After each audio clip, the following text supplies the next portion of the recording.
What's going on, everybody, and welcome back to another video. Like I said earlier, tons of data mine stuff coming out right now, and in this video I'm going to go over every single new profession item coming in phase 3. So this is a spoiler alert. If you do not want to know what these items are, please click off the video. But for anyone who does want to know, it was just posted on Wowhead.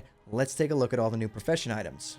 All right, guys, again, one last chance to click off the video if you do not want to know. This is a spoiler alert. These are going to be all the new phase 3 profession items coming to Season of Discovery. So let's scroll down, and we're going to start off with alchemy. For alchemy, we have the Flask of Restless Dreams. This flask requires level 50. It requires 250 alchemy and an on use that increases damage done by spells by up to 30, healing done by up to 45, and mana regeneration by 12 mana per 5 for 1 hour. The benefits of this flask only apply in areas under the influence of the nightmare. So it seems like that this flask is going to be only usable maybe inside those nightmare incursion events that they talked about in the preview. We have the Flask of Nightmarish Mojo. Not 100% sure what this is going to be. It looks like it might be some sort of reagent that you're going to be able to use to craft other things, or maybe another piece of gear. Who knows, but I guess we're going to have to wait and see.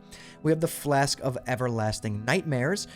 This increases ranged and melee attack power by 45 and can only be used in areas under the influence of the nightmare as well. Again, level 50 and requires 250 alchemy. So those two flasks, the Restless Dreams and the Everlasting Nightmares flask, look like they're only going to be able to be used inside those nightmare incursions.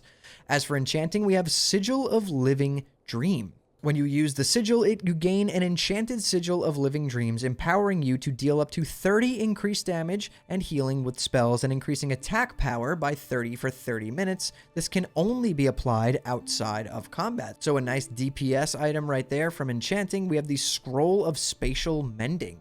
This is a scroll with an on use to close a targeted fell portal, may draw unwanted attention from the other side. Again, so it looks like most of these items that we just looked at, these last 5, are going to be used in those nightmare incursions in some way. This scroll is going to be used to target and close some sort of fell portal. So moving on down to engineering, we have the Void Power Slayer's Vambraces. These are a wrist that require level 50 and 250 engineering.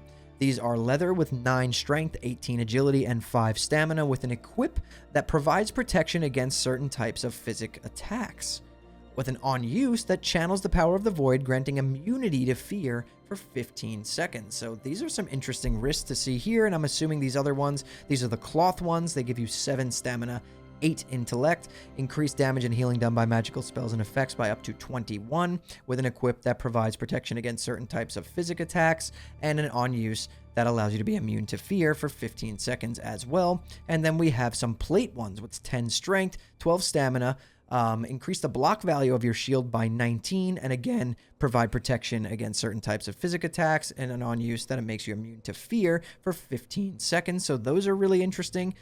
Blacksmithing, we have Baleful Pauldrons. These look pretty cool. These are plate spellcaster shoulders, so clearly for paladins. We have 10 stamina, 13 intellect, with an equip that gives you increases healing done by spells and effects by 31, restores 2 MP5. With another equip effect, healing spells have a chance to increase your healing by up to 50. This effect has no effect outside of areas under the influence of the nightmare. So that is also really interesting. Some Holy Paladin shoulders right there. Shoulder plates of the Dread. These are DPS plate shoulders with 12 strength, 12 agility, 12 stamina. And it gives you 1 hit. Another equip effect that melee attacks have a chance to increase your attack speed by 5% and attack power by 50, and again can only be used inside areas under the influence of the nightmare. And we have the Fearmonger's Shoulder Guards. These are plate intellect shoulders that give you 1% chance to crit with all spells and attacks, damage done by holy spells by 24, and another equip, melee attacks and harmful spells have a chance to increase spell damage by up to 50. So this is like a Shakadin piece right here. And then we have leatherworking. For leatherworking, we have the Paranoia Mantle. These are leather shoulders with 16 agility, 14 stamina. They give you 1% chance to hit and some on-equip effect. Melee attacks have a chance to increase your attack speed by 5% and attack power by 50. Again, only usable inside influence of nightmare areas. Shrieking Spaulders. These are mail shoulders with 17 agility, 14 intellect. They give you 1% chance to hit, and melee and range attacks have a chance to increase your attack power by 60. Again, only usable inside the Nightmare. We have some male stamina intellect shoulders right here. These are healing ones, preferably for shamans, maybe even paladins. Increase healing done by spells and effects by 31. Restores 4 MP5, and then healing spells have a chance to increase your healing done by up to 50, only usable in those areas yet again. So all of these items are only usable in those Nightmare areas, most of these gear pieces that we're looking at.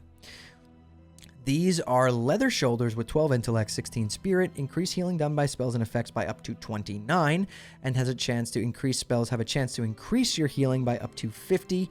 And then we have the Membrane of Dark Neurosis. These are leather shoulders with 14 intellect, 11 spirit, increase damage and healing done by magical spells and effects by up to 19.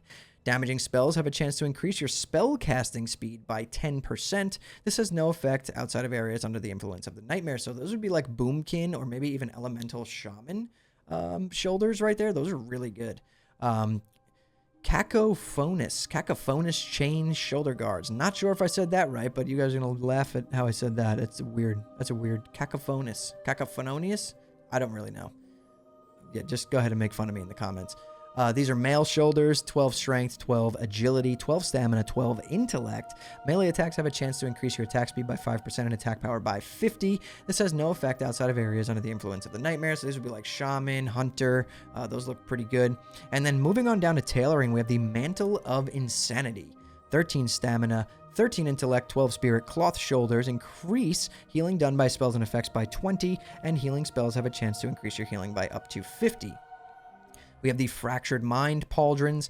These are cloth shoulders yet again, 14 intel, 12 spirit, increased damage and healing done by magical spells and effects by up to 18. Damaging spells have a chance to increase your spell casting speed by 10%. So those are your DPS shoulders. And then we have shoulder pads of the Deranged, 15 stamina, 13 intellect, increased damage and healing done by magical spells and effects by up to 13. Damaging spells have a chance to increase your spell damage by 30 and chance to dodge by 2%. This has no effect outside of areas under the influence of the Nightmare, so these look like they would be like Warlock tanking shoulders, hence the increased armor stat on them and the dodge chance, so that is really interesting. So there we have it, guys. Those are all of our new profession crafted items that are coming in Phase 3. I'm not sure if this is everything, but this is what has been data mined so far. It seems like most of those items are only going to be usable inside those Nightmare zones, which is really interesting, so I'm very curious to know more about these zones and kind of figure out what they are, and it seems like they have a really big part in Phase 3, so I guess we're gonna have to wait and see. But again, I'm gonna keep all the content coming for you guys as much as I can. There's a lot coming out right now, so if you enjoy the content, hit that like button, subscribe to the channel, and jump over to my Twitch at twitch.tv/hammerdance. We're gonna be doing a launch day event, and it's gonna be a lot of fun. So anyways, guys, thank you all so much for watching and listening in. See you all next time.